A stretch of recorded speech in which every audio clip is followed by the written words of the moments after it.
जो लोग ज्यादा सोचते हैं उन्हें एक कहानी सुनाता हूँ। ये कहानी पूरा सुन लिए तो चिंता करना छोड़ दोगे, तो सुनो। एक छोटे से गांव में आरव नाम का व्यक्ति रहता था। आरव बहुत मेहनती था, लेकिन उसकी एक आदत उसकी शांति छीन चुकी थी, बेहद चिंता करना। सुबह उठते ही वो सोचता, कल क्या होगा, पैसा रहेगा या नहीं, लोग क्या कहेंगे, परिवार सुरक्षित रहेगा या नहीं। रात को सोने जाता, तब भी उसका दिमाग रुका नहीं करता। एक दिन अत्यधिक चिंता के कारण उसकी तबीयत बिगड़ गई। गांव के लोग उसे पास के पहाड़ पर रहने वाले एक संत के पास ले गए। संत बहुत सरल जीवन जीते थे, न ज्यादा बोलना न ज्यादा सोचना। आरव ने संत से कहा, महाराज, मेरा मन कभी शांत नहीं होता, मैं हर समय डर और चिंता में रहता हूँ। संत मुस्कुराए और पास रखी एक मिट्टी की मटकी उठाई। उन्होंने कहा, इस मटकी को पानी से भर दो। आरव ने मटकी भर दी।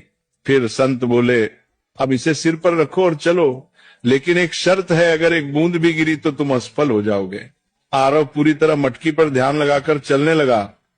रास्ते में लोग उससे बातें करते रहे, आवाजें आती रही, लेकिन आरव ने कुछ नहीं सुना। वह सिर्फ मटकी पर ध्यान देता रहा। कुछ देर बाद संत ने कहा, रुको, अब बताओ रास्ते में कितने लोग मिले। आरव बोला, महाराज, मुझे कुछ पता नहीं, मैं तो बस मटकी बचाने पर ध्यान दे रहा था। संत ने शांत स्वर में कहा, यही संत होने की शुरुआत है। जब ध्यान जरूरी चीज पर होता है तो बेकार की आवाजें अपने आप चुप हो जाती हैं। तुम्हारी चिंता इसलिए है क्योंकि तुम उन चीजों पर ध्यान दे रहे हो जो अभी हुई ही नहीं। फिर संत ने आगे कहा, जो तुम्हारे हाथ में है कर्म, उसे ईमानदारी से करो। जो तुम्हारे हाथ में नहीं, भविष्य से भगवान पर छोड़ दो।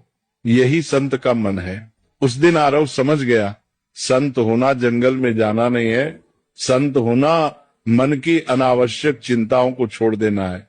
धीरे धीरे आरव ने चिंता कम की, वर्तमान में जीना सीखा, और वही व्यक्ति जो कभी बेचैन रहता था, अब दूसरों को शांति की सीख